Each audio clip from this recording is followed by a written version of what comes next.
What's up, Otaku fam? We are back with some more TierZoo, the Mollusk Tier List. Yeah. I want to do more TierZoo, and this was the most recent video that we haven't watched yet. So this is what we're doing. Thank y'all for the continued support. Be sure to comment, like, subscribe. Let us know your favorite mollusk down below in the comment section. Check out the Patreon link down below for full and cut reaction to TV shows, animes, and movies. Let's hop on in. It is my turn with the shell. Oh. Damn.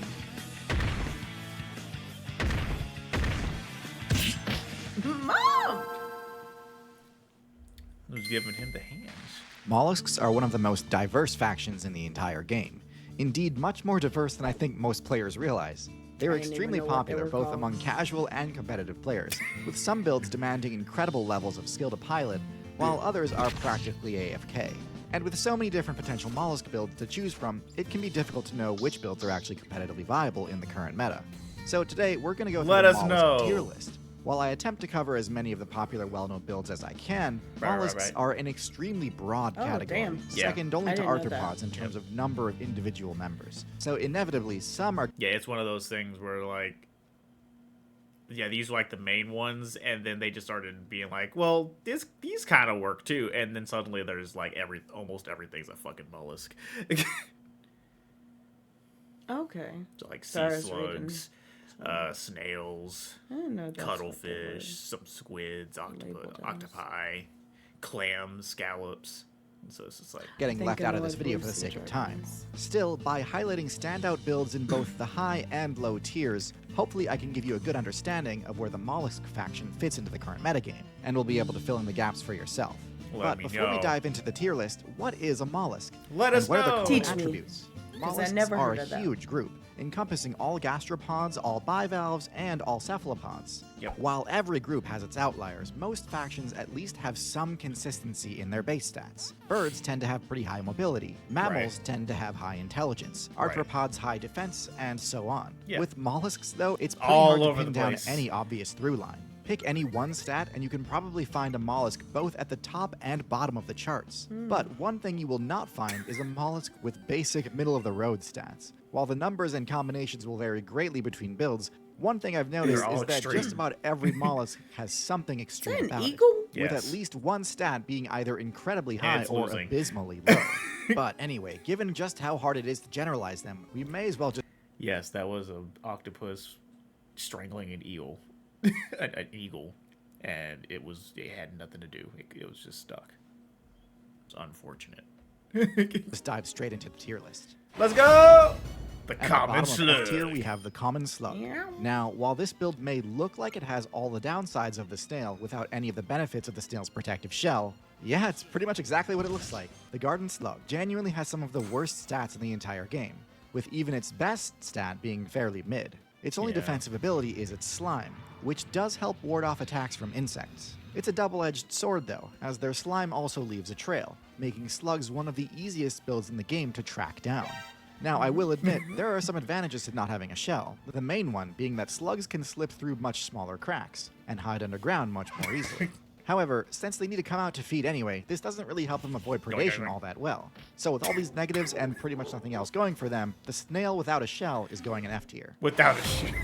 Next in F tier we have the common clam, a build that exemplifies the extreme stat lines I was talking about to a T.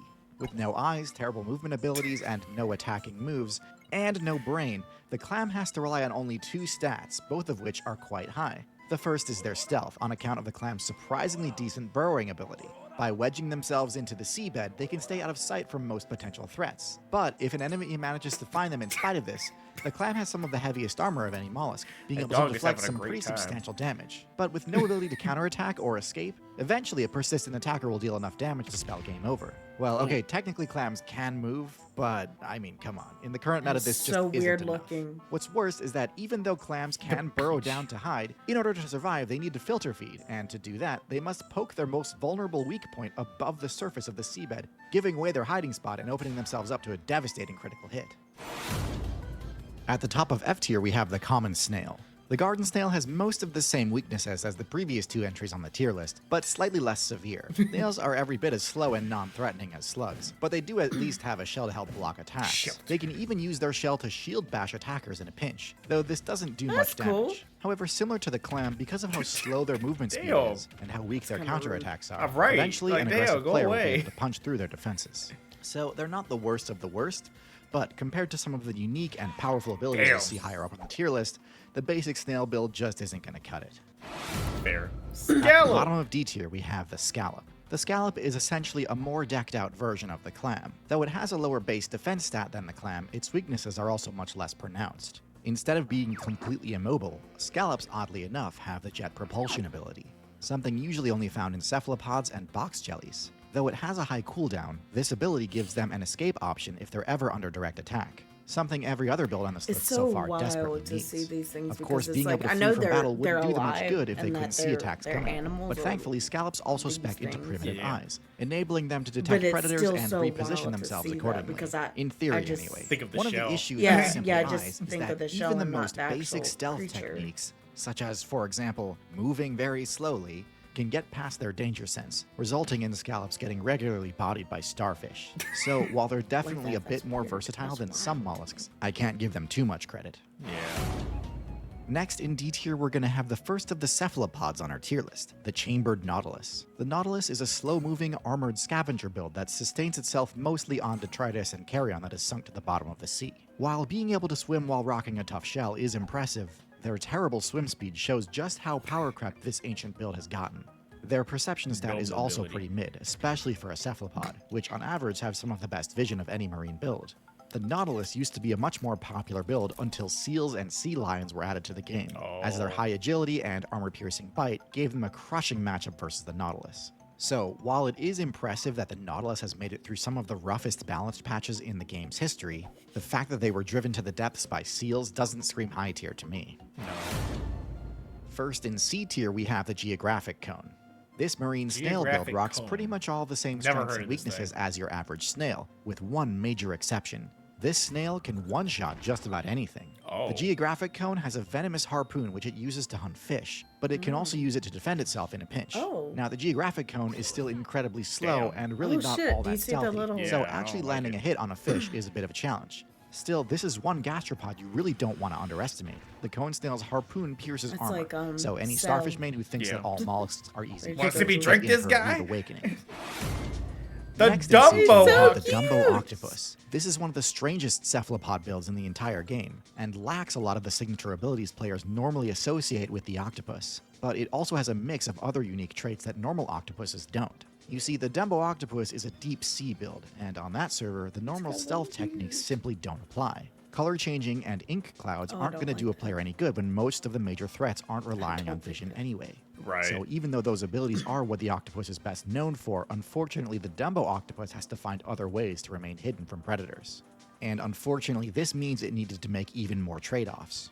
Rather than using jet propulsion, which is a conspicuous and turbulent, but incredibly effective movement ability, the Dumbo Octopus swims using large fins on the side of its mantle. This is significantly slower, but a great deal stealthier too.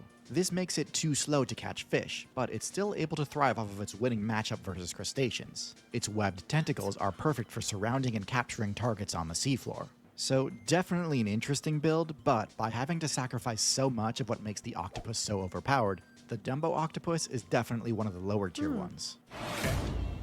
And at the top of C tier, we also have the first squid on our list, the bobtail squid. This is another cephalopod which uses a fairly unorthodox ability to boost its stealth. As one of the smallest cephalopods in the game, the bobtail squid really cannot take any hits. So, in order to avoid most of the ocean's major threats, the bobtail buries itself during the day and only comes out at night.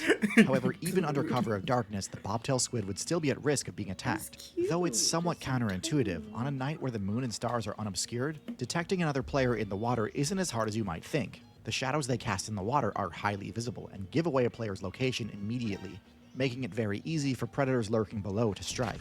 The bobtail squid deals with this by speccing into an extremely rare and strange ability, bioluminescence. It may seem backwards to hide by glowing, but doing so obscures the squid by removing its shadow. Of course, this does make them easier to detect from above, but attacks at night from seabirds are much less common.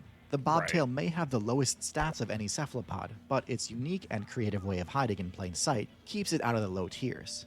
I can't give it too much credit though, because while its strategy for stealth at night is clever, honestly it's not that good at hiding during the daytime, having a seemingly worse ability to camouflage itself due to its bright coloration. At the bottom of B tier, we have the leaf sheep, a sea slug with a truly unique ability called kleptoplasty. Leaf sheep is able to absorb the chloroplasts from the algae it consumes, essentially stealing the algae's photosynthesis ability. This ability generates XP passively over time, allowing them to grow, heal, and regenerate their energy without eating. It's hard to overstate how game-breaking this ability would be if it weren't on a character with otherwise pathetic base stats. For a human, this would basically be like if sitting in the sun provided you with the same benefits as eating well and working out. Unlike some of the sea slugs higher up on this list, the leaf sheep doesn't really have any defensive abilities. But if you want a character that is extremely forgiving in terms of the resource management side of things, the leaf sheep may actually be the best build in the game for anyone looking for that chill casual playstyle. Giant squid. On pretty much the exact opposite end of the spectrum, next in B tier we have the giant squid. Now obviously this thing's HP stat is extreme, with it being the largest mollusk in the game. But one thing I bet you weren't expecting was for it to also have the highest perception stat of any mollusk. I mentioned before that in the dark depths of the ocean, the normal stealth mechanics don't apply. Well, the giant squid is the exception to this. Its eyes are so large, the largest in the game in fact, that even with only a tiny fraction of a percent of sunlight making it to the depths, the giant squid can still see. This is bad news for all the deep sea builds that assumed camouflage wasn't necessary and spec'd their character accordingly. This incredible eyesight is necessary for more than just hunting though. Being gigantic unfortunately makes you extremely easy to detect via echolocation, so they have to remain vigilant constantly to avoid being ambushed by the Abyssal server's true apex predator. Luckily, their vision has a range just barely more than that of the whale's sonar, so as long as they're on top of their game, they should be able to outmaneuver and avoid attacks. On this same tier, I'm also going to include the colossal squid, which has many of the same traits as the giant squid, including massive eyes and incredible dark vision. The colossal squid does have a few subtle differences in its kit though. It's slightly heavier, but also less mobile, relying on ambushes using its 2 extra long arms to capture prey, as opposed to the giant squid's more traditional method of rushing down a target with an array of tentacles. The colossal squid also has hooks on its arms, which do more damage and can inflict bleed buildup, making them much more dangerous for whales to attack, making up for their slower swim speed. However, at the end of the day, both the giant squid and colossal squid have terrible matchups against whales, and because of their large size, their energy upkeep costs are insane. So they have to play pretty much a perfect game to avoid getting smoked.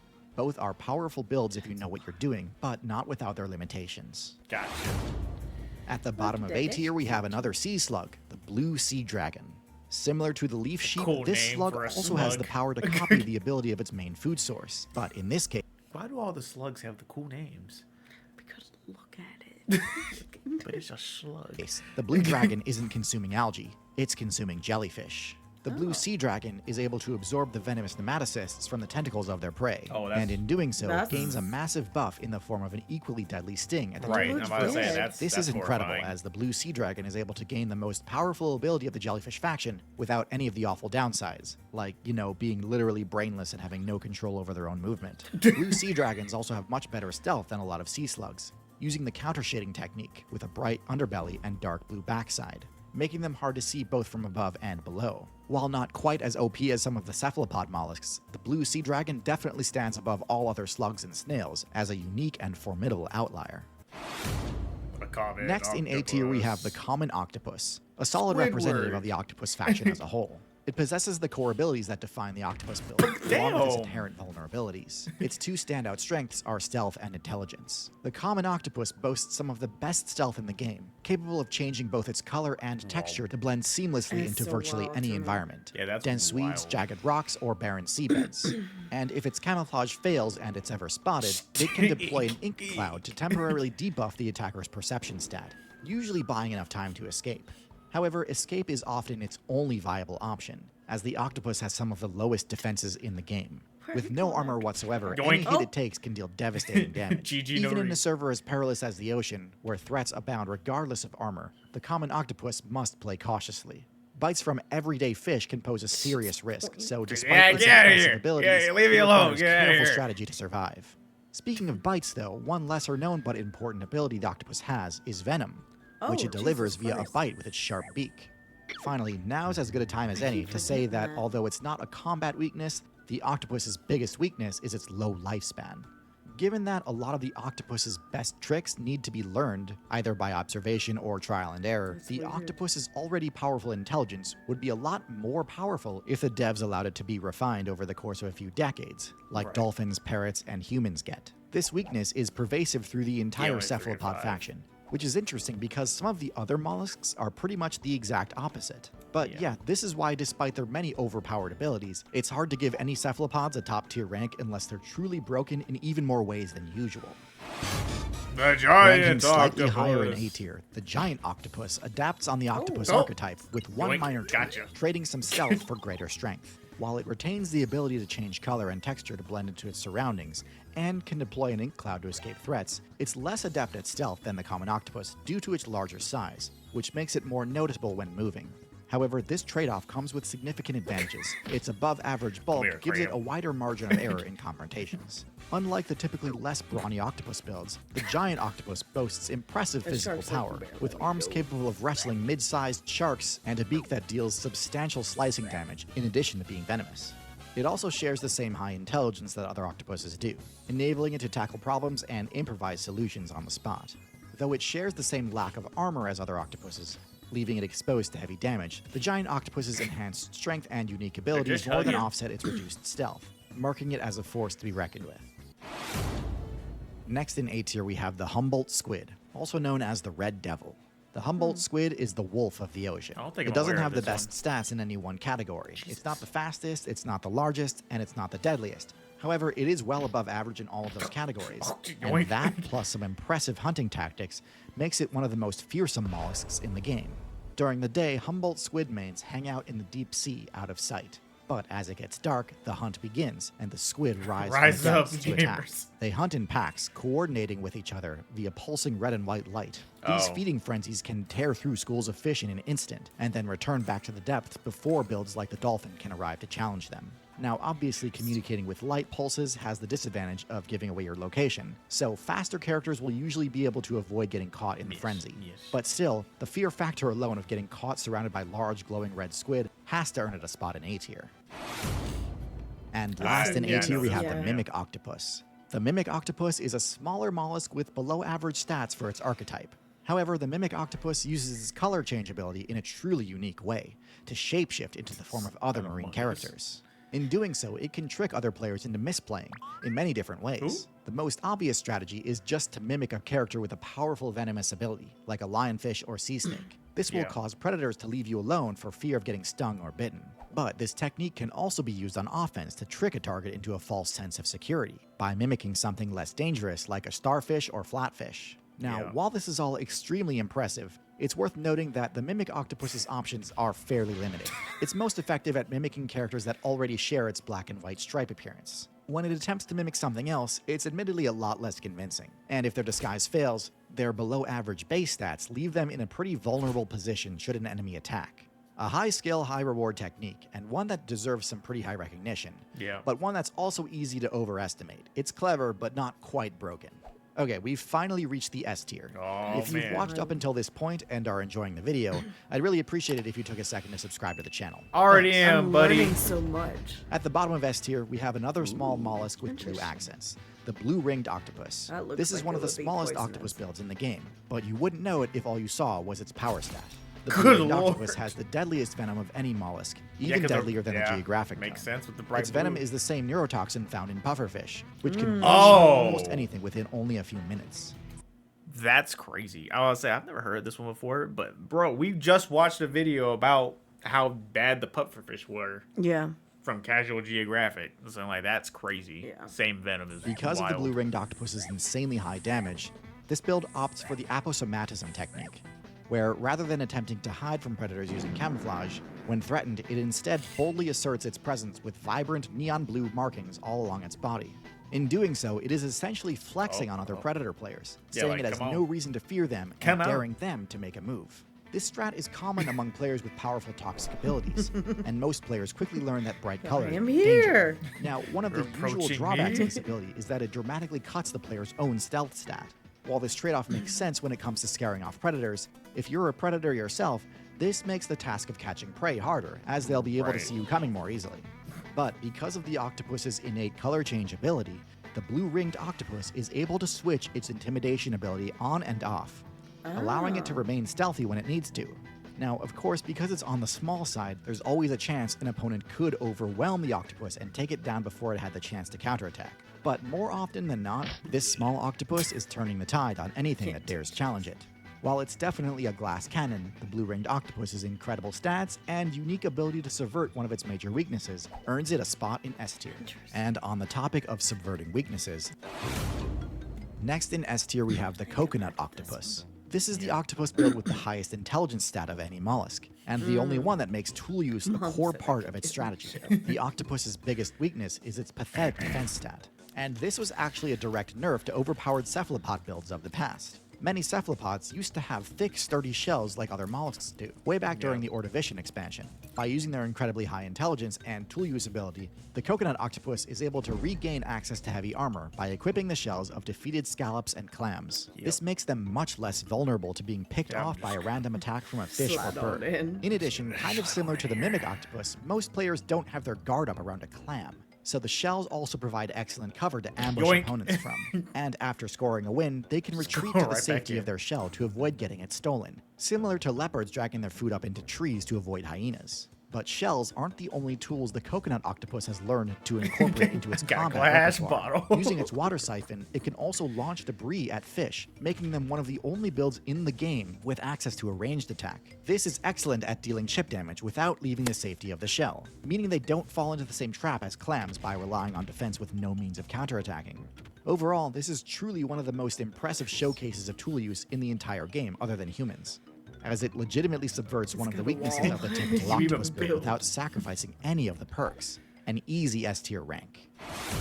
But cuttlefish. And now our final S tier, the cuttlefish. The cuttlefish has a number of So impressive stats, cool to see the including quite camouflage. literally the highest stealth stat in the game. It has the most advanced version of the color change ability, and is able to swap between colors at such an incredible rate that it can basically animate its skin. This means that in addition to standard camouflage, the cuttlefish can also use its appearance to confuse and hypnotize its prey, Yoink. or startle and intimidate its predators. Though it may not have the ability to fire projectiles like the coconut octopus, its grappling arms give it a deceptively long reach, often catching players off guard and setting them up to get comboed into the cuttlefish's venomous Slapped it right bite. in the Even though face. the cuttlefish has no abilities which buff its defense, actually landing a hit on this agile and mesmerizing character is genuinely one of the most difficult things in the game. Their speed stat is a lot closer to that of a squid than an octopus, even though the rest of their abilities all align much more closely to the octopus. The cuttlefish combines the most powerful elements from both the squid, like high maneuverability and long reach, and the octopus, like intelligence, venom, and color changing, into one overpowered build. And for that, I'm ranking it as the #1 mollusk in the game.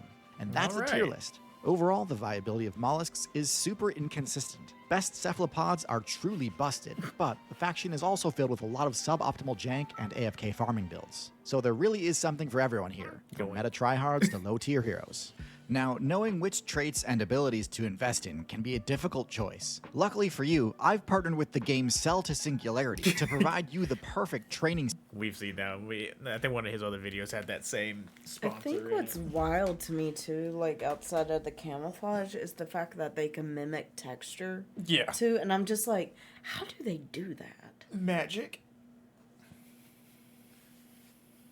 Because like theoretically, they look smooth. Mm-hmm. Like they don't look like if they have texture, it's not like Rocky texture. Yeah. Yes. so. It's like But they seeing can just that move one, up to coral and, and just then be like, seeing, and yeah, and seeing the other one, I think it was one of like the giant octopus, or it was one of the giant octopus or squids, Mm-hmm. and it looked like it had like all of these like yeah. I don't know what that is, but I you know- know I what I know, mean. yeah. Like it was all over it, and I'm like, how did you do that? Because you don't have that on your body. They said, yeah. And it doesn't look like it's something like a flat texture where it's just like giving off ripples. Like it Yeah. it was rippled. Mm-hmm. I'm like, how did you? Because yes. What is that? Correct. It can't just lay its skin up? Like, what the fuck is that? Yes. Somebody who's researched this more, explain how they get the texture. All right, Darth, you're up. You know a lot about most things, animals. Go ahead. Teach us day, Darth. Need to know. The rest of you, let us know your favorite mollusk out of this tier list down below, or if your favorite one didn't end up in the tier list, then let us know. And let us know which of his videos to react to next, or else I'm just going to keep going down the list. It's all entertaining anyway. And we'll see you guys for the next video. Bye.